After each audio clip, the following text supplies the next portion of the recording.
So hello and welcome back to another episode with me, Anonymous. I thought I'd set up the video looking at something nice today instead of just that black screen because it snowed where I am, which is lovely.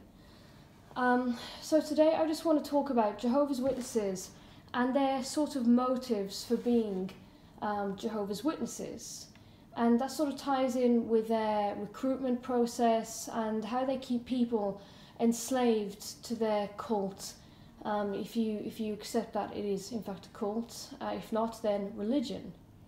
And it's quite weird really, because even as I were growing up as one of Jehovah's Witnesses, I was born into it, and we were always sort of told two conflicting things when it came to what should motivate us to be in the truth.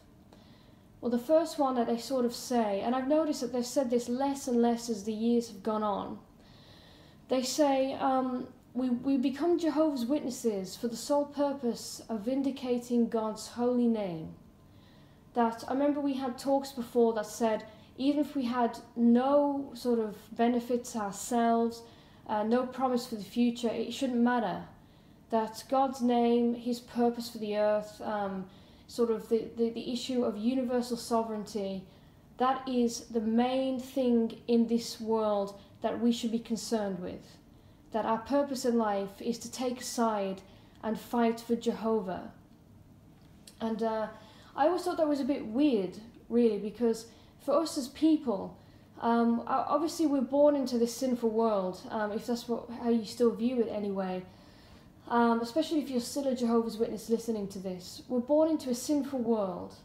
We live for a few short years and then we die, and yet they expect us to be totally preoccupied only really with the issue of universal sovereignty, which we can do practically nothing about, honestly, as human beings, because even if we live good lives and we do everything for Jehovah, when we die, the devil is still in charge and everything is still exactly as it was. So I always found that a little confusing, but okay, I accepted it. We're here and we are Jehovah's Witnesses. We sacrifice everything. And we live hard and persecuted lives because of our love for God and our interest in justice and everything like that. But then I've noticed that the real reason that people stay in the truth and sort of join in the first place is because of what they can personally gain from being a Jehovah's Witness. And most of what they think they gain is literally just in their head. It's often promises for the future and things like blessings, which that's a very, very vague term that people use, a blessing. Well, what is a blessing? People basically define it as something good that happened in your life because of God. And I remember saying to my mother once, a few years ago, that I was confused about the concept of blessing, because surely if Jehovah directly interferes in your life and give you something good that otherwise you wouldn't have got unless it was for God, isn't that called a miracle? Because if Jehovah hadn't done anything, you would not have gotten that blessing, that good thing that happened to you, I don't know, whatever it could be. So isn't that technically a miracle? But I thought the Bible said that Jehovah doesn't do miracles anymore. In which case, how can God possibly bless anybody and yet at the same time say that wasn't a miracle? Because surely anything that's sort of like a divine intervention, that is by definition a miracle, as long as it's positive sort of thing. That's sort of how they sort of loosely define it anyway. But you know as well as I, especially if you used to be Jehovah's Witness, especially if you still are a Jehovah's Witness, that the focus, especially at meetings and at assemblies and that kind of thing, and in the literature that they use, the main focus really is not about preaching about Jehovah's holy name, it's about preaching the kingdom. And the focus really is on what Jehovah's Witnesses think that they can gain by being in this organization. And that is sort of like includes and not limited to blessings now, blessings for the future, some kind of protection from bad things, the hope of resurrection when you die, and of course the main one, surviving Armageddon and the promise of everlasting life on a paradise earth. Now those are some really hefty blessings that they are expecting by being a Jehovah's Witness. And yet, if you ask the average witness, why are you in the truth, they will undoubtedly parrot something like, well, it's for Jehovah's holy name. No, actually, most Jehovah's Witnesses would answer, because we want everlasting life on a paradise earth, because I want to see my dead loved ones again, because I want to get blessed now and in the future. And then they may add on, oh yeah, and, because of Jehovah, we want to stick up for him, we are his witnesses. And I noticed that over the last couple of years at the meeting, people's attitudes are severely focused on the hope of the new world. That is all they care about. It is their main focus in life, so much so that they are actually neglecting their current lives to the extent of they don't really care that much about medical treatments. They don't worry about it. They just think, well, I'll leave it for the new world. And my own mother is in that situation right now because sadly she is allergic to all painkillers, and she has at the same time a very painful and degenerative disease called fibromyalgia. And I'm sure a lot of people know what that is because it sadly seems to be on the rise, especially in women and older women now. But my mother has that disease, and instead of sort of exhausting all possibilities to find a solution, to find some kind of way to deal with pain without triggering off an allergy, my mom is very tired. And her answer to it is, I'll leave it to Jehovah to sort out in the new system, that after Armageddon, I will get cured. And that's all she focuses on. And it kills me because I want her to leave that cult naturally. But I fear that if I do, and I take away the only hope that she thinks she has, then it may kill her, which is a horrible thing to even contemplate. And it's sadly another mind game that Jehovah's Witnesses play on their own members. And I'm sort of referring here to the governing body, who obviously know what they're about. They know what they're promising. They know what is a lie and what is actually true, what they're saying. And I think it's despicable, honestly, that they are distracting people with this notion of the new world and that blessings are for the future and everything will happen and get sorted out in the future. So if your life is terrible now, even if it's fixable, don't bother. That just takes time and energy, and it distracts you from what you should be doing now for the organisation. But yeah, it's strange really, because Jehovah's Witnesses, they seem very, very focused on what they will get out of it by being a witness. And they often use that kind of reasoning to dissuade people from leaving the organisation. Because of course, especially if you're a younger one and you've been brought up in this, as you sort of approach puberty and you start to think more independently and you naturally feel like you want to rebel and stretch your wings a little, and you sort of look obviously into the world and you think it's not fair. A lot of youngsters in the truth seem to have very little friends. And the ones they have, it's hard to trust them because you know that whatever you say, whatever you wear, if you try to express yourself, your true self, just the wrong word that slips out will be reported to your parents and then by extension to the elders, and then you're for the high jump. So you can't even trust your so-called friends and just be yourself around them, especially on social media. That's where a lot of witnesses sort of slip up, because they get these Facebook accounts or Instagram accounts and they put up a picture that another more prudish witness will look at judgmentally and think, that brother or sister isn't wearing much clothes in this. I know they're in a bathing suit, but I don't think it's very modest, so I'm going to report it. Or that brother or sister is a fan of Eminem, and he's a rapper, and I don't like his lyrics, so I'm going to report it. And it starts off like that. So a lot of youngsters, they wish that they could have just an ordinary, large friendship base of people who are less judgmental without that threat of punishment and that sort of authority always over their head. And so what do adult Jehovah's Witnesses, or of course more prudish younger Jehovah's Witness peers, what do they say to these kids? Well, the argument they use is, what can the world offer you that you can't get in the organisation? And that's their logic. All they care about really, all they focus on really, whether they like to think that or not, is what they can gain from being a witness. And they use that to tempt people into the organisation, and they use it to stop people from leaving. They say, oh, well, we have a temporary enjoyment of things now in this world, if you want to. You can go out, you can have a boyfriend or a girlfriend, you can have sex with random people that you're not married to, you can do drugs, you can smoke or watch bad films or swear or whatever you want. Get a tattoo if you like. But it's all temporary. Sooner or later it will fade and you will look at your life and think, wow, I'm totally empty and I have no purpose at all. I'm just waiting to die. And that's the kind of thing they push on to people, especially those who want to leave. And that often includes teenagers who start to use their own brains, especially ones who've been born into the truth and they want to leave, you know. And it's weird because even if Jehovah's Witnesses quit the religion and say, for example, a common reason people leave is for love. A single sister or a single brother who is chronically single, who can't find a decent partner who is a witness, meets somebody in the world whom they actually get on very well with. They do seem to be soulmates or the other half or whatever. And naturally they have like a healthy, organic relationship for once instead of one that's sort of engineered by their society.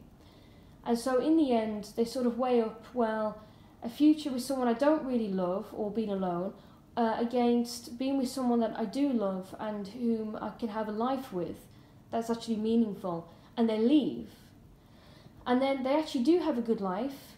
They don't get divorced. They aren't a victim of domestic abuse. They may have some lovely children. They get a nice job. They have a nice pet.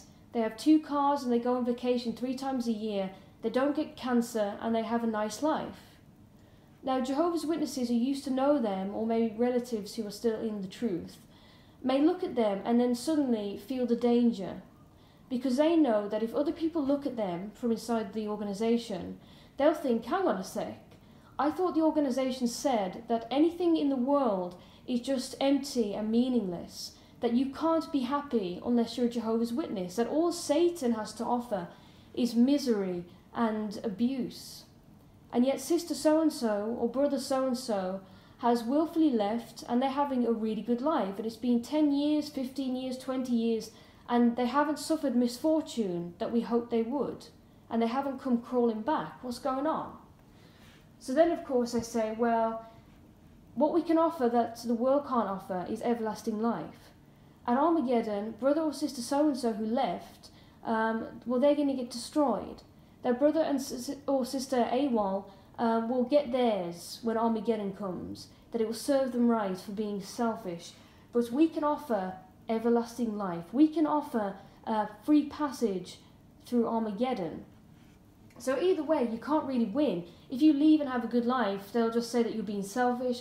If you leave and have a terrible life, they'll say, well, that just proves what we say, that we can offer more than the world can offer. But then again, that sort of detracts from what they say is their true purpose, which is being a Jehovah's Witness purely for the fact that they want to vindicate God's holy name. Even if they were to gain nothing by it, even if they were to suffer for doing that.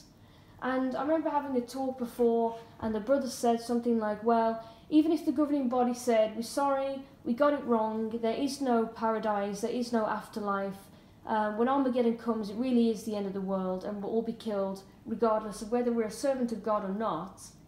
Would we stop our mission to vindicate God's holy name? And of course the answer is, no, we won't. We will still be there fighting for God, even if He were to destroy us along with everyone else, because it's the right thing to do. That's our purpose. And even back then I was like, wait, what? That makes no sense, but okay. I get his point. What he's saying is, even if we were to gain nothing, we should still be Jehovah's Witnesses. And yet that way of thinking is very much at the back of most Christians' minds. And at the very forefront is actually, what can we get out of it? They often use the blessings thing to sort of lure people into the truth and to keep them there. They say that Jehovah blesses His servants. People who fight for Him, who do the right thing, who go on the ministry, who sacrifice their family, friends, jobs, careers or whatever to be His witnesses, they will be blessed now and in the future. Well, we know what the future blessings are. That's life in a paradise earth where people will never die. and there'll be no more bad things, and people will have happy lives and be friends with the animals. Well, what about blessings now? Because that's the more vague, grey area that Jehovah's Witnesses sort of parrot, and yet if you were to ask them, what does it mean to be blessed now, when we're imperfect, and I thought Jehovah doesn't do miracles anymore, what does it mean? Most Jehovah's Witnesses can't give you a straight answer. In fact, I don't think any Jehovah's Witness, not even the governing body, would be able to give you a straight answer. It's usually some kind of vague, wishy-washy, oh, well, Jehovah will bless you if you're good. But at the same time, when things go bad, they often say, well, that's Jehovah, sort of his disapproval on you. Because they don't really want to say the phrase, it's God punishing you, because they know you can go in the Bible and say, hang on a sec, Jehovah doesn't punish his servants. He doesn't do that anymore. With evil things, God cannot be tried and that kind of thing, neither does he try us. So if Jehovah can't punish us for bad deeds, then you can't say that if bad things happen, it's merely a coincidence of life. And sometimes we avoid those coincidences. Sometimes bad things happen even when we do good things. So it's not really God punishing us or having sort of a say in our lives. He doesn't do that. And then by the same logic, I wonder, what does it mean to be blessed then by God? Jehovah's Witnesses are strange. For example, they'll say, well, Jehovah blesses our efforts in the ministry, because we have plenty of examples where we go on the field service for hours and we knock on a door and someone opens it crying and they say, oh, thank God, I was praying that someone would come and help me with the Bible, and here you are, and that answered my prayer. And Jehovah's Witnesses will say and use that example in all sorts of publications and on the platform, and they'll say, that was the angels. Jehovah blessed us by sending the angels, and that was the angels that did that. That's a blessing on our ministry.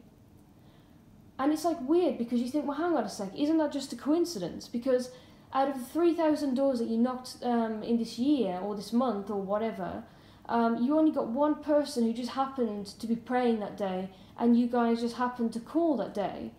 And maybe the person who was crying was exaggerating a bit and wasn't really praying, but merely sort of wishing that, oh, I wish someone would come and help me. And next thing you know, witnesses are there.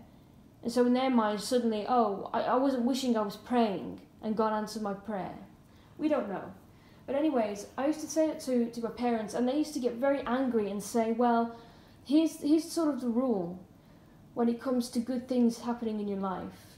If good things happen, we should never say that it's a coincidence. We should always say that it was Jehovah, because even if it wasn't, it shows a good attitude that we sort of acknowledge that God does things for us. Whereas if we put everything down to a coincidence, it's like showing an ungrateful attitude. And so there you go, there you have it. Jehovah's Witnesses cultivate this way of thinking that whenever good things happen, it's because of Jehovah approving their life, rewarding something they've done, and they get things that people in the world don't get. That if they were in the world, all the nice things that's ever happened to them would never have happened, because Jehovah wouldn't have blessed them. They'd just have to struggle like everyone else. So I used to wonder about that. And it really does anger me, the way that Jehovah's Witnesses do sort of twist your thinking, and they really do make you focus so much on the things that you think you'll get, and you think you're getting them right now, and your life just seems wonderful, and you think, wow, I would never ever leave the Witnesses, because what can the world offer me? Another thing I hear Jehovah's Witnesses saying a lot, especially the older ones or people from bad backgrounds, they say, if I went in the truth, I'd be dead. I'd be dead by now. I'd probably be in jail. I'd probably be on drugs. I'd probably be a single parent with unwanted children. And they start to spout all these silly, extreme, miserable, potential lives that they think they would have had if they'd never become a witness.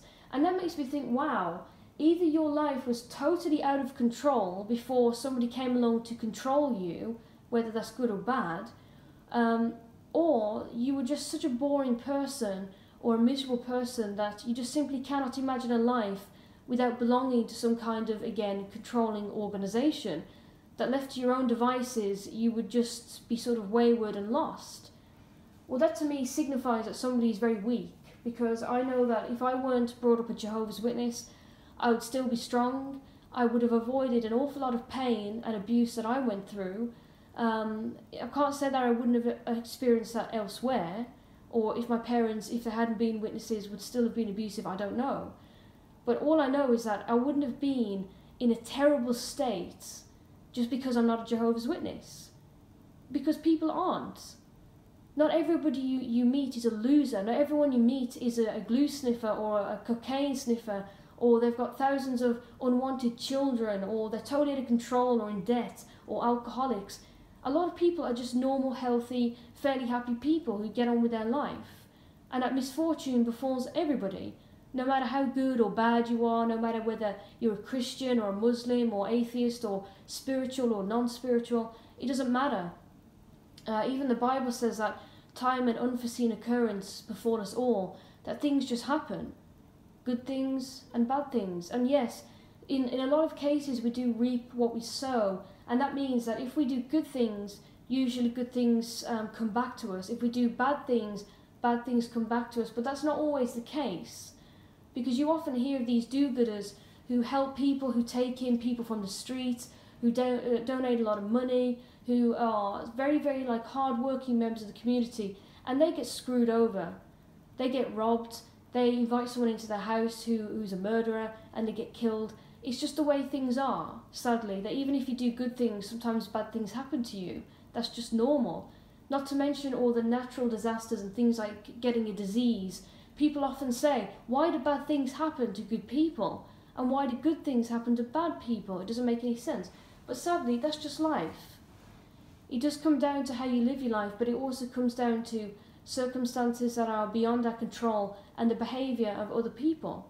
It's that simple. But Jehovah's Witnesses would have you believe that good people get good things and bad people get bad things, and if you get good things, it's from God. If you get bad things, well, it's either God's disapproval of you or Satan who did it. So if you get cancer and you're not in the truth, then it must be Satan's world, or at the very least, you're going to die and have sort of a miserable life because you're not a witness anymore.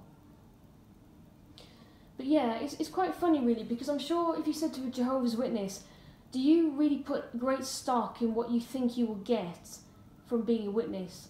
I'm pretty sure that most of them would vehemently deny it and say, no, I'm not in this for what I can get, because that just sounds selfish and shallow, doesn't it? But sadly, a lot of Jehovah's Witnesses are, you know, and sadly they go, oh, well, that's what Satan sort of challenged God with before, that if human beings couldn't get out anything of serving God, they wouldn't do it anymore. But if there were an announcement, if there was an announcement at all the assemblies worldwide and letters sent out saying there will be no new system, there will be no everlasting life, that Armageddon will come or it won't and we'll just live and die, how many people do you think would bother going to the meetings after a week? Probably a fair few. How about after a year? How about after 10 years? How many people would come into the truth on the ministry to be told that they're basically being offered nothing and just to have a harder life for no reason? I don't think many people would join, honestly, and eventually their organisation would die out. But as long as they do have something, the carrot as it were, tempting them away from the stick, which is punishment or guilt or disfellowshipping or whatever, Jehovah's Witnesses will keep moving forward in that organisation and they'll never stop. But an easy way to test is, well, think about this. Imagine this scenario. Imagine Armageddon has come and gone and all the Jehovah's Witnesses in your local congregation are through Armageddon and they're in the clear. They have a life of everlasting life to look forward to. They have all these rewards to look forward to. They're super happy. And then they look around and behind them is a worldly person who's never been to a single meeting, who has always said, I'm not interested, who's obviously never got on the ministry or even spared a thought for God, and they got through. And of course it's because God saw something in their heart and he decided, I'm not going to destroy this one, I'll let him or her through. Do you think honestly that Jehovah's Witnesses who clap eyes on this person will not, even for the briefest moment, have a small feeling of resentment in their very heart of hearts? Because I think honestly that most Jehovah's Witnesses would think deep down, if not on the very surface of their thoughts, why has this person gotten through? They don't deserve this. I have slogged my whole life to get to where I am now. I've earned this. But that person hasn't earned it at all. How many meetings have they ever been to? None. How many times have they gone out in the rain or the snow at all hours to be abused by people on the doors or just be bored? None. How many times have they sacrificed things or given up things like Christmas or family members? Never. How many times have they endured the pain of someone they love being disfellowshipped and having to stick to the rule of, we can't talk to them ever again? Well, they've never had to do that. So why has that person gotten into the new system? Why are they here in my paradise enjoying my rewards when they've done absolutely nothing at all to deserve that? I think most Jehovah's Witnesses honestly would feel that way, even if right now they'd probably say, oh no, I wouldn't, because I'd be just happy to be there. Because the joy of survival lasts only so long, and then you start to look around and think, oh, hang on, how come so-and-so got through? How come this stranger got through? How come this person with tattoos got through? What's going on? Does that mean that I didn't have to work so hard and I could just be sort of a regular person and still get through into the new system? Because to me, I honestly think that most Jehovah's Witnesses would think that way, and if so, it's again evidence of this thought they have that we're in this for what we think we can get, that we turn down the world because we think that we have a superior way of life, that we are superior people, we're more loving, we're more understanding, we can understand things better, like academically, we're smarter, we think things through more critically, they think, but what they really mean is we take apart Bible things and think about that more critically and examine possibilities that this could be true and not just a story, and stuff like that. You know, we have a spiritual side, we have a relationship with God. No one else can say that, only we can. It's strange really, because when you leave the truth and you leave the organisation and you start sort of putting the feelers out in this big world that they've always told you is a wilderness that can offer you nothing, and the miracle happens that you start to be happy, that you find a job, that you find a loving partner, that you get married maybe if that's what you want, you have lovely children, you have a nice car, you have enough money so you're not panicking, you know, you have a nice diet, you don't have health problems, and you sort of have a decent life, and you can even dare to be genuinely happy and feel a bit stable. That suddenly all of the promises that Jehovah's Witnesses used to really drill into your head seem very, very empty. I mean, I know that's the way it is for me. I look back and think, wow, all the things I used to go on about all the time, the new system, blessings, this, that and the other. And right now I just think it's an obvious tactic. It's like a love bombing technique. We will absolutely bombard you with love and promises and all this fantastic fantasy. And at the end of the day, I look back on what I sort of gained by being in the truth, and it wasn't that much. And I think, wow, we're very passive as witnesses. We sort of just believe everything they say and sit back waiting to receive these blessings. And yet reality is you have to take control of your own life, which of course I don't want you to do because that's being an independent thinker. But that's what we really should do. Take control of your own life. Really fight for things that you want. Get out there, make family, make friends, make a spouse, make children, make a life, and really fight for happiness, and understand that when bad things happen, it's not Satan doing it to you. It's not a punishment for leaving, it's just life. And when good things happen, it's not God blessing you in that sense, it's just life. Good things happen and bad things happen, and that's just the way it is.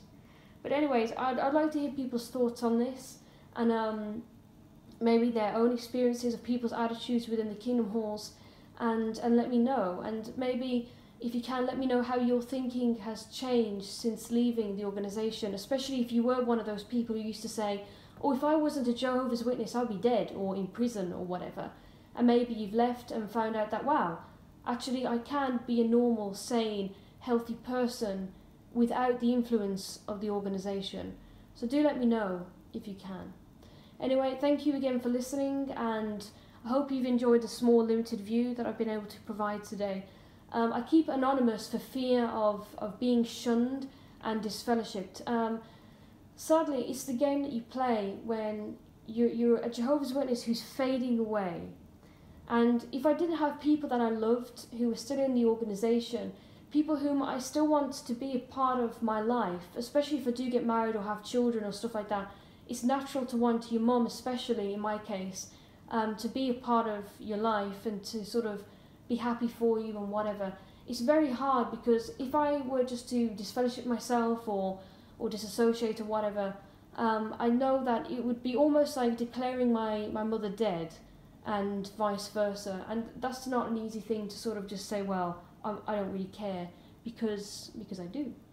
But anyway, I do hope you've enjoyed this video. Please keep subscribing, please keep commenting. I actually like it better when people comment over when I know that somebody's subscribed, because I'd rather people honestly be listening and sort of promoting this open discussion and putting their thoughts and feelings out there.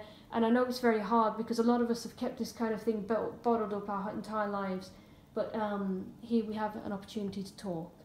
So thank you again, and peace out.